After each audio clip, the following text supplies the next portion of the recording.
বহুদিন আগের কথা, কত বছর আমরা জানি না। একজন প্রতাপশালী বাদশা ছিল, এখনকার বিশ্ব নেতাদের মতোই পরাশক্তি।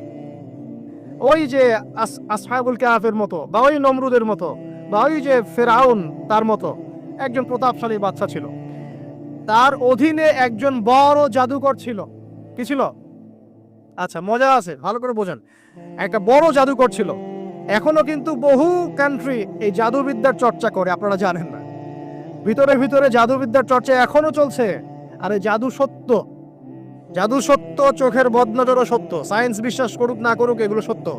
কারণ কোরআন বলেছে সত্য, ব্যাস সত্য। জিন সত্য নাকি মিথ্যা? ফেরেশতা সত্য না মিথ্যা? কবরের আযাব সত্য না মিথ্যা? এগুলো তো চোখে দেখা যায় না, বিশ্বাস করলেন কিভাবে? এই চোখে দেখা যায় না বিশ্বাস করেছেন বলেই তো আপনি মৌলবাদী।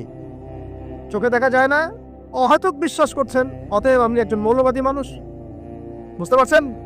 তো এই বিষয়গুলো বিশ্বাস না করলে কি আপনি মুমিন হতে পারবেন? আচ্ছা, কবরের আযাব সত্য না মিথ্যা আমরা বিশ্বাস করেছি, তোমরা মরার পরে বিশ্বাস করো। আমরা মরার আগেই বিশ্বাস করেছি, তোমরা মরার পরে বিশ্বাস করো। তারপর তোমরা পাক্কা মৌলবাদী হয়ে যাবে। মরার পরে যখন কঠিন কবরের আযাব শুরু হবে, দেখবা যে আইন আল ইয়াকিন। ইয়াকিন কয়েক প্রকার হয়।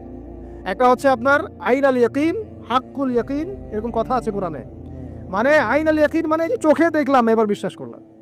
রব্বানা আবসারনা ওয়া সামি'না ফারজি'না না'মাল সালিহান ইন্না মুকিনুন। আছে না সূরা আলিফ লাম মিম সিজদা? হাফেজে কোরআন যারা আছেন, আল্লাহর সামনে জাহান্নামীরা বলবে, রব্বানা, হে আমাদের রব, আবসারনা, এই যে দেখলাম, তোমার আযাব দেখেছি আমরা, এখন পরকালের কথা। ওয়া সামি'না, এই যে শুনতে পাচ্ছি এখন আযাব, ফারজি'না, আমাদেরকে ফিরিয়ে দিন। কোথায় ফিরিয়ে দিবে? দুনিয়ায়। না'মাল সালিহান, আমরা সৎ কাজ করব, ইন্না মুকিনুন, আমাদের ইয়াকিন হয়ে গেছে। তার মানে সবাই বিশ্বাস করবে একদিন না একদিন, তাই তো? ঈসা ইবনে মারইয়ামকে যে মানুষ বলছে ক্রুসিফাইড, তাকে ক্রুসিফাইড করা হয়েছে, তিনি মারা গেছেন, নাউজুবিল্লাহ, বলা হচ্ছে না? আচ্ছা, ঈসা ইবনে মারইয়াম যখন নেমে আসবেন, সবাই বিশ্বাস করবে না?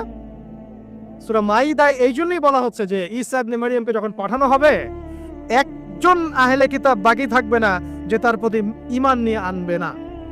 এমন একজন মানুষ তখন খুঁজে পাওয়া যাবে না যে তার প্রতি ঈমান আনবে না আহলে কিতাবদের মধ্যে। ঈসা ইবনে মারইয়ামকে ক্রুসিফিকশন করা হয় নাই। ঈসা ইবনে মারইয়ামকে আল্লাহ রাব্বুল আলামিন তার কাছে উঠিয়ে নিয়েছেন। আর যে আল্লাহ পুরো মহাবিশ্ব চালাতে পারেন, সে একজন মানুষকে উঠাতেই পারেন। এটার এমন কি বিষয় যে আল্লাহ রাব্বুল আলামিন আপনার দেহের মধ্যে রূহ রেখে দিয়েছেন, এর হুকুমে বের হয়ে চলে যাবে। সে আল্লাহ রাব্বুল আলামিন রাসূল সাল্লাল্লাহু আলাইহি ওয়াসাল্লামকে মেরাজে উঠিয়েও নিতে পারেন। সিম্পল। এটা অবিশ্বাস করার কি আছে? আসুন সামনে যাই।